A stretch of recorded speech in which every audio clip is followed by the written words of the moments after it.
Okay, we're going to go through the homework now. It deals with homework, dealing with lesson 7.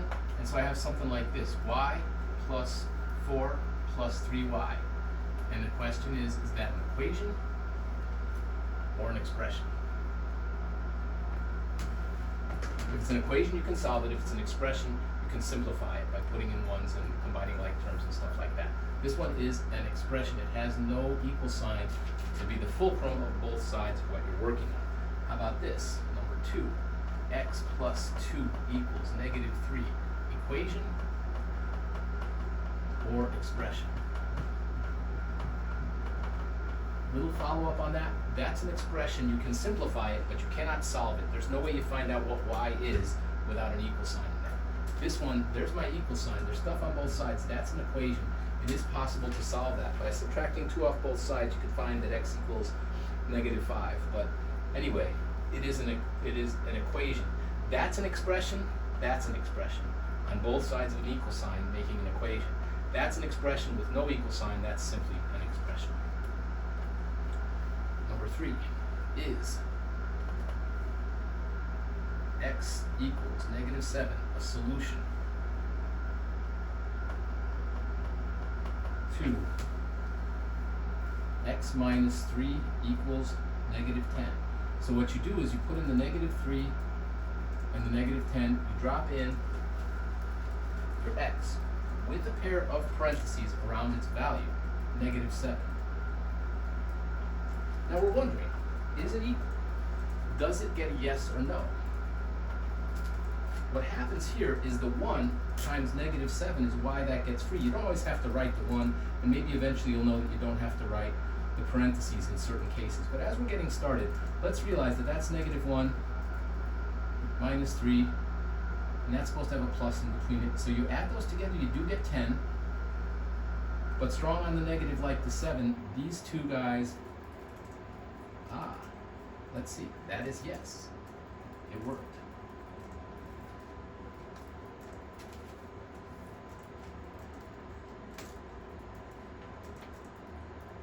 But how about this?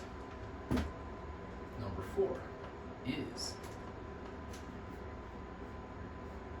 a equals 5, a solution to 3a equals negative 15. Question. 3 equals negative 15. Put in our number. It's not 35 because I bring the parentheses, right? It's not 35. It's 3 times 5.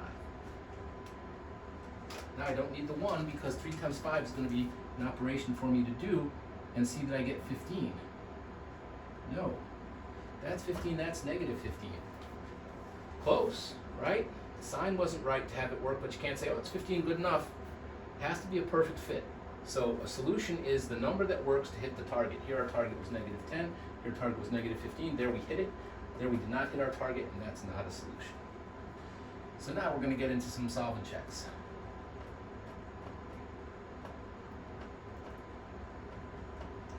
The first one is q plus 8 equals 5. I will go through the process of what's here, but look for it more slowly. You'll look at it in the lecture notes for this. The target is 5, the interference is plus 8. I'm going to go with plus negative 8 to both sides. So I'm going to add negative 8 to both sides. I'll write it again so you can see the original. Q plus 8 equals negative 5. I'm going to add, just 5. It still equals 5.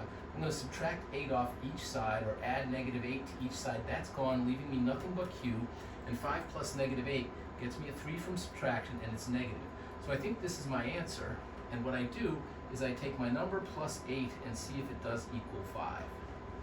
My number that I found was negative 3 in parentheses.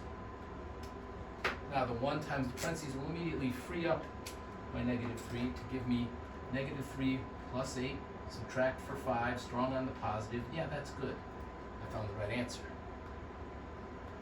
Solve and check number 6.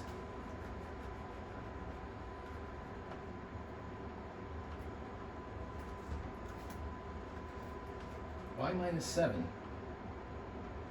is equal to 13. That's y dash 7, it equals 13. Target is 13. Interference is plus negative 7. So I'm trying to get to 13, but it doesn't say y, it says y plus negative 7. The opposite of plus negative 7, the interference here is plus negative 7. The inverse is to add a positive 7 to both sides. You will be allowed then to scratch out the fact that negative 7 plus positive 7 is 0 and gone and not even written as 0. All you have is y equals 13 plus 7 is 20. Something minus 7 is supposed to equal 13. What I think it to be is 20, which is in parentheses for the cases when I'll need it. But otherwise, I have 20, I have dash 7, wonder if they're equal. 20 plus negative 7 will get me to subtract 20 minus 7 to get 13. I'll get some sort of 13. 20 is larger or stronger than the negative 7, so I will keep it as positive, and then I'll see that it does hit the target of 13. So the solution here is y equals 20, and it successfully hit our target. When we know the target, we have to hit our target if we got the right solution. When we don't know our target, we have to find that the target on both sides is the same when the solution is used to evaluate expressions on each side of the equation. So expressions, equation, solution, all mentioned in that sentence. When the solution goes into the expressions on both sides of the equation, they need to both hit the same target. Whatever that might be, they have to be the same once we get there. Number 7. And as you're working on this homework, you want to build good skills and not just say, duh, I know it's 3 or whatever comes up for the answer. Here we have 6 plus m is equal to negative 4. Target is negative 4. This is like m plus 6, but what I have is a positive 6 being added to the m that's in the way. So if I were to go in and say the opposite of this positive 6 is to go with negative 6 on each side and add that, you can see that 6 plus negative 6 is gone. I don't even write the 0, leaving me with m, and this is negative 4 plus 6. 6 and 4 work together to get me 10. Strong negative 6 is going to cause me to have a negative 10, so I think the answer is negative 10. And I come over here and I say 6 plus, and it's supposed to equal negative 4. The value that I think is going in is negative 10, which is in parentheses. Right? I always bring it in parentheses so it's ready to handle what it takes on, because I have no problem dealing with that 1. 6 plus negative 10, subtract 10 minus 6, and get me 4. Strong on the negative like the 10, yes, they hit. I put a check on the line between the found value of my expression after evaluation and simplification to hit the target that we have over there. 8.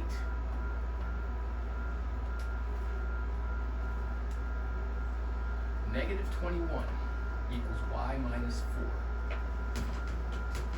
Target is negative 21. Even though it's where it is the number by itself. Y is not alone because we've got y plus negative 4, right? I'll write it again. Negative 21 equals y dash 4. I put in my plus sign. And you'll see that plus negative 4 is causing my interference. I don't have a clear picture of my solution because of the minus 4, the plus negative 4. The opposite of that would be to put an addition of positive 4 on each side's column for numbers. And on this side, I get the y to survive, but the negative 4 plus 4 is gone at 0. And over here, I have negative 21 and positive 4. They work against each other, so I'll subtract, get this down to 10 and 11. 11 minus 4 is 7. 6 more there, 6 more there. 17 minus 10 will get you to 7. There's still 1 there in the 20, 17. So I have 17 for my subtraction. Stronger on the negative. I think my answer is y equals negative 17. We better see if it in fact works well in the equation the way we've written it. So I got negative 21, and I wonder if that's equal to y minus 4.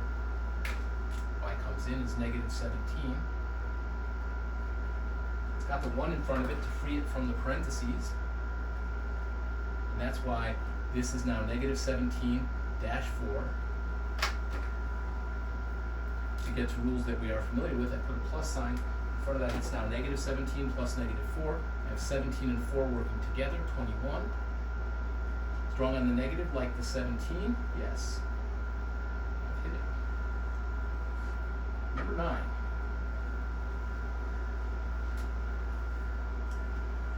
Negative 7 plus C equals negative 7. Target is negative 7. Interference, it's like also addition of negative 7. So I'm going to add 7 to each side. And on the left side, it scratches out but still has a C. Negative 7 plus 7 is 0. I don't have to write the 0 because I have C equals. There's a temptation on many people's part to scratch that out and say C equals what? Space, air, nothing? Nothing is the closest of those three answers. But with this having nothing but numbers, I gotta tell you, negative 7 plus 7 is gonna get me 0, and it looks like my answer here is 0. So now I'm gonna see if I have negative 7 plus my number is supposed to equal negative 7. I've got my 0 for my number that I put in as my potential solution. 1 times 0 still follows through. I have negative 7 plus 0. That's negative 7. That works. C is good. That's 0. 0 is a possible answer, and here's a way to know that that's the case. 0 and 1 have rights in my classroom, equal rights in my classroom. If the number needs to be 0 and it is 0, you don't say, oh no, it's 0. What did I do wrong? If it comes out as 0, it's 0. If it comes out as 1, it's 1. They do what they do when it's time for them to do it. Okay, they're not banned numbers or something like that. 10. 8a is equal to 48. Target is 48, that is times 8 that we have going on there. So 8a is equal to 48. We decide we're going to divide, which is going to create a fraction, each side by positive 8, and get that a equals, divide by 8s, and you get 6 over 1, a equals 6. 8 times my number is supposed to equal 48. Here comes my 6 in parentheses, and it sure doesn't look like 86. It looks like 8 times 6. And that's 48, and those are equal, and therefore I hit the target, and that's a good answer. So now we're going to go to 11. Just bring it in down here. These are what we call one-step equations. One step away, making the choice of what to do for the inverse of the action to get us down to knowing our solution now instead of a sort of coded message about what the solution is. 56 equals dash 7a. Okay, so to get it in the framing that we've had before, 56 is our target. Okay, we have this dash 7 in front of our a.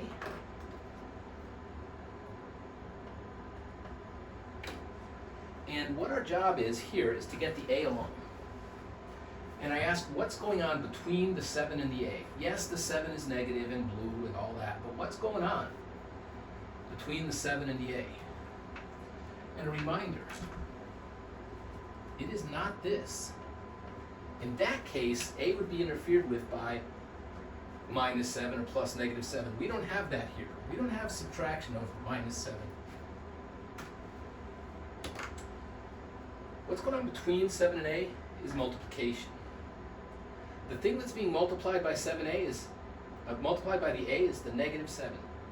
So that negative 7 is all together as our coefficient of a. We're going to divide both sides by not just 7 and say, I love the size of my number, but I don't care about negatives. No, you've got to deal with these. We now have a negative in front of 56 over 7. And over here we have a double negative in front of 7 over 7a. That's a, right? The opposite of negative is positive. 7 over 7 is 1. We got straight up 1a. This is negative 8 over 1. A equals negative 8. I think that's our solution. and we go with 56 supposed to equal -7, and here comes our number. It's not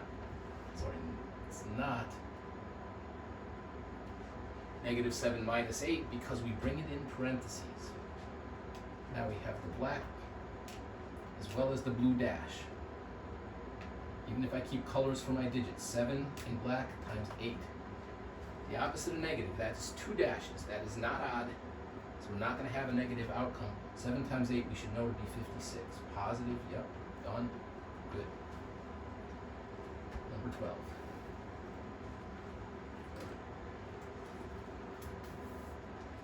-6 times r equals 0.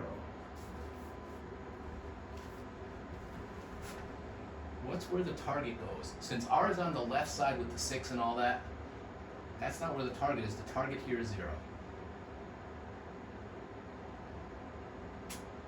What's going on between that 6, even though it's negative, and the r?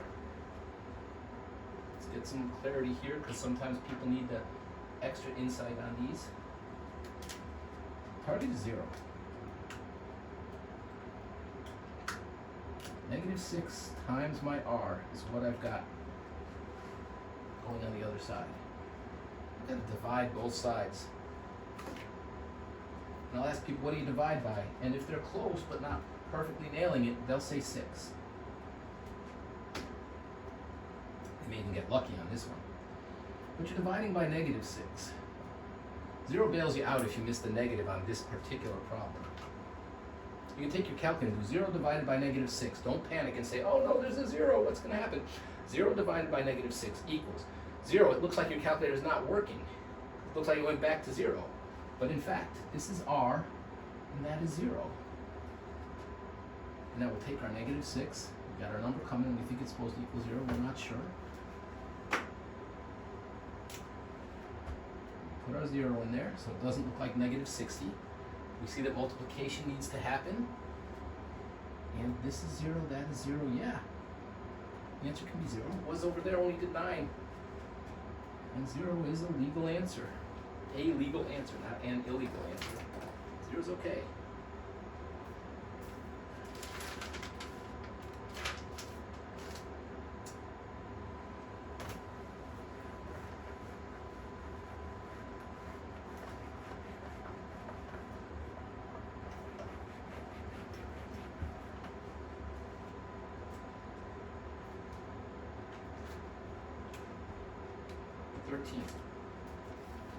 P over -7 is equal to 5.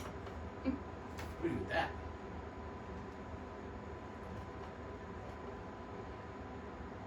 P.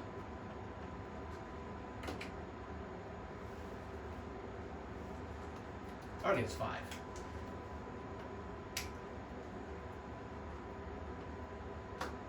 P kind of falls off the back here.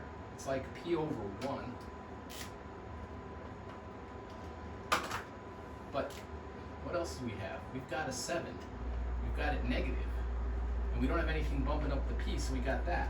It turns out that in this case, our interference equals negative, it's a negative value, and it's times 1 over -7. So we should set up, what's that going to do for our inverse? We got a fraction. We should continue to multiply to do the inverse outcome. Leave it as multiply, but bring the -7 up top and leave the 1 on the bottom.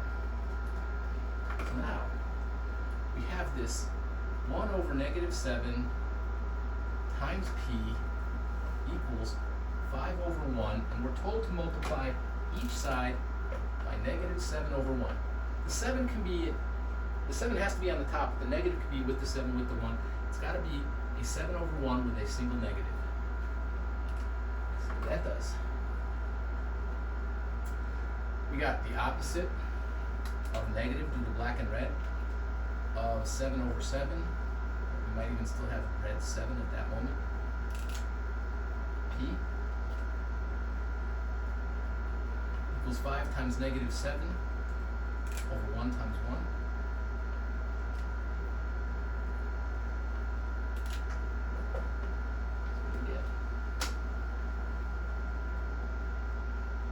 leads me to the opposite of negative is positive. 7 over 7 is 1. I do have p equals 5 times 7 to the negative, negative 35 over 1, negative 35. P is negative 35.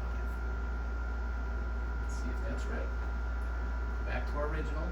P's going on top. Got negative 7 down here. We're supposed to equal 5.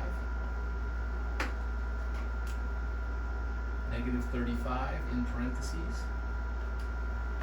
Since it's a single pair of parentheses, we put the 1 there.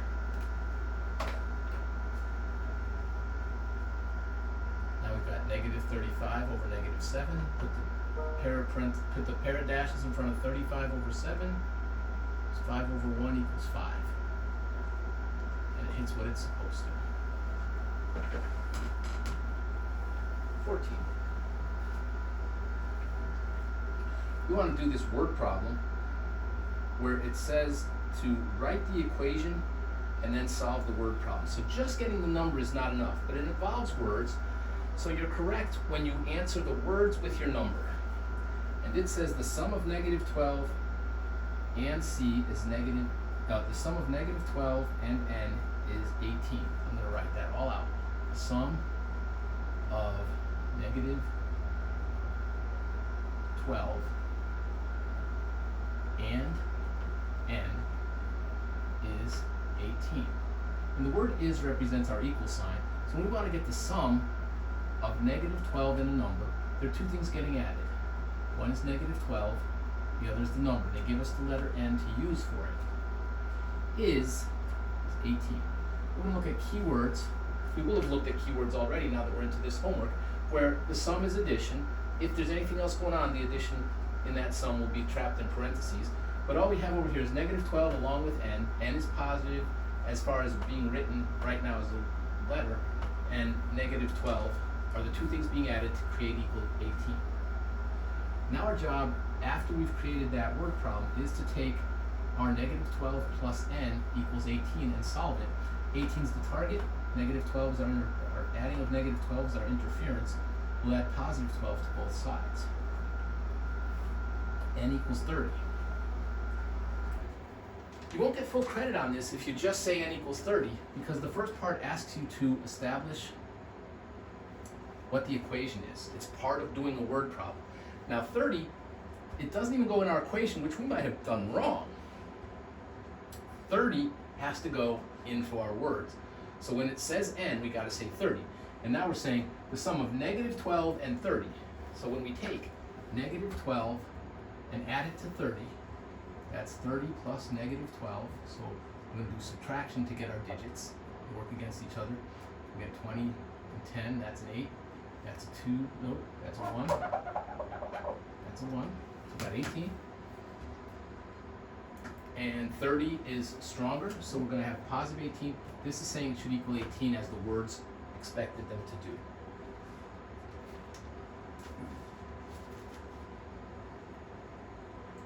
Bring 15 down here.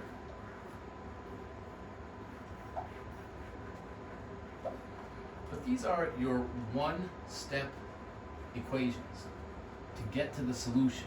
There's work to make sure it's perfect by checking generally in the equation and in a word problem in the words.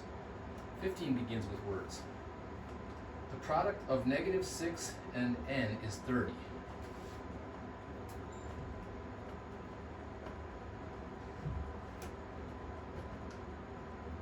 Negative 6 and n.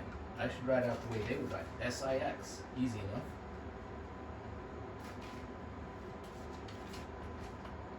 And n is, and they write out THIRTY. Find the number. First is to create the equation, and second is to solve it. They say negative 6, the product is multiplication, so we have negative 6 is multiplied by n, it's supposed to equal, it is creating 30. So we have negative 6n equals 30. There's our equation, so there's part A, to write the equation. Part B is to solve it. If you're given negative 6n equals 30, what do? Target is 30. What's going on between 6 and n? Multiplication. How do we do the inverse of multiplication? Division. By what? Just 6? Not quite.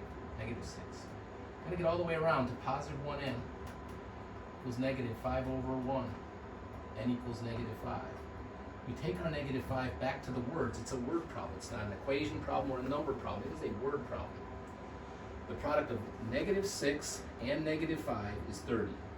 Let's see if that's true. Negative 6 and our number is supposed to equal 30.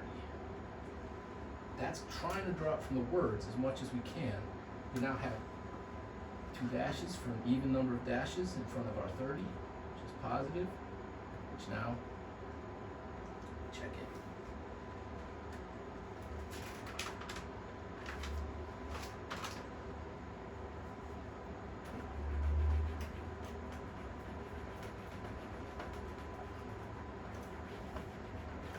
So we got number 16 coming up. But the word problems, you got to answer the words. If the words aren't happy, your customer's not happy, that's not a done deal. You've got to get the words to be happy with the answer you get to a word problem. Not just like, hey, my equation worked, what's wrong with that? It's wrong if it doesn't satisfy the words. We're here to solve negative 9 equals a minus 4, and to check it. Okay, target is negative 9.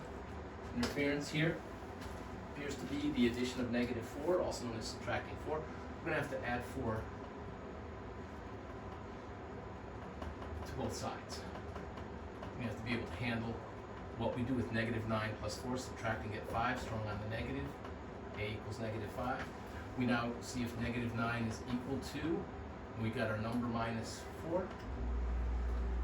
We think our number is negative 5. Put the 1 in to free it from the parentheses. And now we've got negative 5 dash 4, plus sign there. Add them for 9 because they work together, strong on the negative, they got it.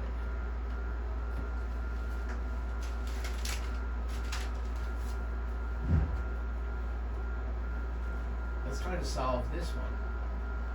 Fractions are parts of what answers can be. 1 equals negative 6k. Okay, let's spell this out because it's a little more treacherous than some we've had lately. The target is 1. So 1 equals sign. Got the k.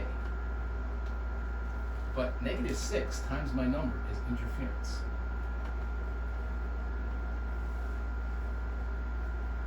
Times negative 6, which is also known as negative 6 over 1.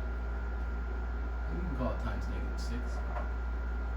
If we don't want to view it as a fraction, certainly fine. We now say the inverse of doing this, of multiplying by negative 6, would be to turn into division, still by negative 6. So we'll divide both sides by negative 6. Let's see what we come out with. This is a 1 over a 6 with a single negative. I like the negative in the numerator. It's okay in front. It's also okay in the denominator. But putting in front often has people misusing the negative. Putting in the bottom, in the denominator often makes it look like you're laying back to try and trick someone. But this is the double opposite of negative 6 over 6 to get k. This is negative 1/6. It seems to be positive 1k or k. So what is my target? I'm supposed to go negative 6, and here comes my negative 1/6. If I have my calculator, I can work with that, but I might have to go like this and pull the 2 dashes out in front. And then I have 6 over 1 times 1 over 6. That's positive, and this is equal to 6 over 6 equals 1 over 1 equals 1. So it did hit the target using my solution where k is equal to negative 1/6. Now I want to solve p over 5 equals negative 10. P over 5 looks like p is buried in the middle or like somehow in part of the fraction. Remember, 1s are there as needed. P over 5 equals negative 10. We're solving this.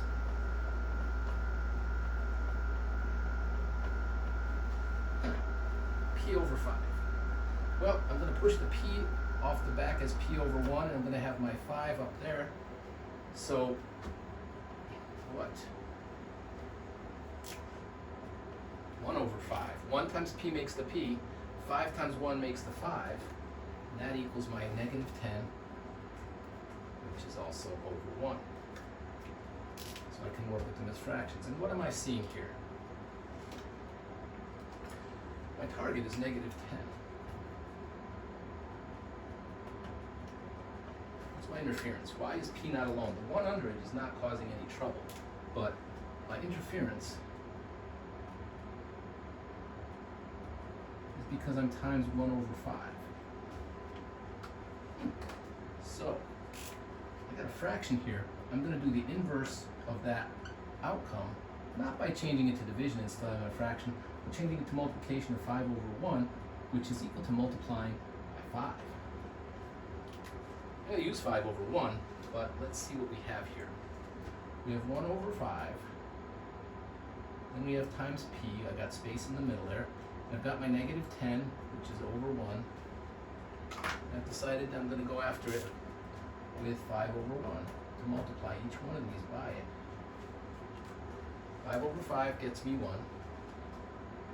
5 over 5p equals, and this gets me negative 10 times 5 over 1 times 1. That gets me 1p equals negative 50 over 1. 1p is p. Negative 50 over 1 is negative 50. I think p is negative 50. Take it to the original. My number goes over 5 and is supposed to equal negative 10, question mark. I'm going with negative 50. Throw my 1 in to free it from its parentheses. And I have negative 50 over 5, which is equal to negative divide by 5, 10 over 1, which is equal to negative 10. It does hit the target. P equals 50.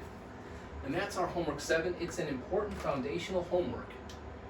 All of these things are things we need to understand so we can get in to our homework 8, which has the deep dive into solving